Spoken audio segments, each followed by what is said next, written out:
हरिओम आनंद साडिल्य के YouTube channel पर सभी दर्शकों का हार्दिक स्वागत करते हैं, हार्दिक अभिनंदन करते हैं। दर्शकों, आज चैत्र मास की कथा बताएंगे, क्योंकि जो चैत्र मास होता है शुक्ल पक्ष, उस दिन से नया संवत्सर भी प्रारंभ होता है। हमारा जो सनातन धर्म है उसमें जो वर्ष बदलता है वह चैत्र मास शुक्ल पक्ष की प्रतिपदा को ही बदलता है। उसी दिन से नवरात्रि प्रारंभ होते हैं और उसी दिन से नया संवत्सर प्रारंभ होता है। चैत्र मास की कथा इस प्रकार है। जब सतयुग चल रहा था, एक राजा था। राजा का नाम था मकरध्वज।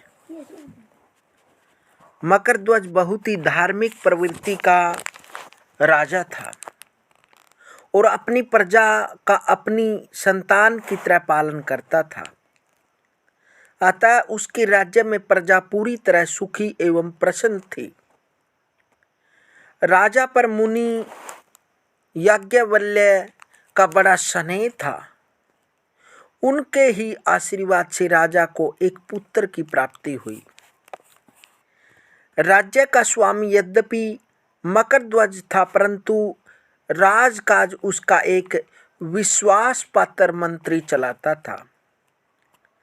मंत्री का नाम धर्मपाल था। धर्मपाल के 5 पुत्र थे। सभी पुत्रों का विवाह हो चुका था।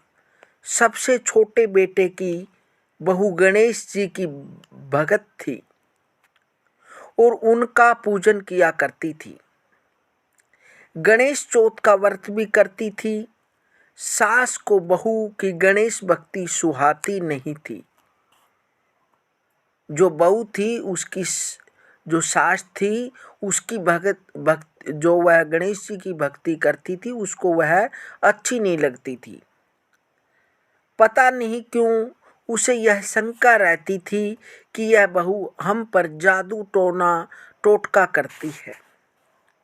सास ने बहू द्वारा गणेश पूजा को बंद कर देने के लिए अनेक उपाय किए, पर कोई उपाय सफल नहीं हुआ।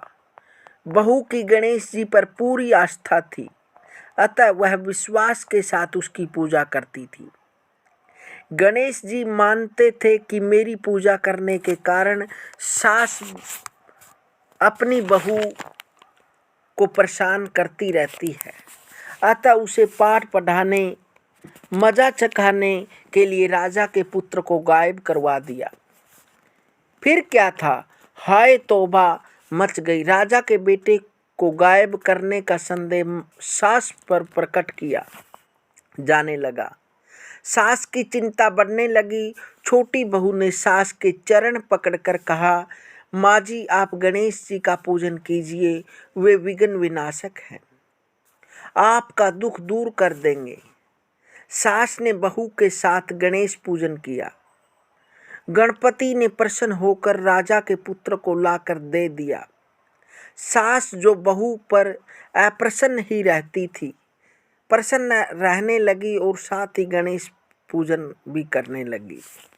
इसलिए भक्तों, जो गणेश जी की भक्ति करता है, वैसे तो भक्ति किसी भी देवता की हो, वह व्यक्ति को पार उतार देती है, लेकिन जो गणेश जी की भक्ति होती है वह सभी प्रकार की रिद्धि सिद्धियाँ देने वाली होती है और बहुत ही अच्छी बुद्धि देने वाली होती है। और जो गणेश जी की भक्ति करता है उसके सभी कार्य निर्विघ्नता पूर्वक संपन्न हो जाते हैं। इसलिए गणेश जी का पूजन करना चाहिए, भक्ति करना चाहिए और कोई भी कार्य प्रारंभ करें तो श्री गणेशाय नमः इस प्रकार से बोलकर ही कार्य प्रारंभ करना चाहिए। हरि ओम।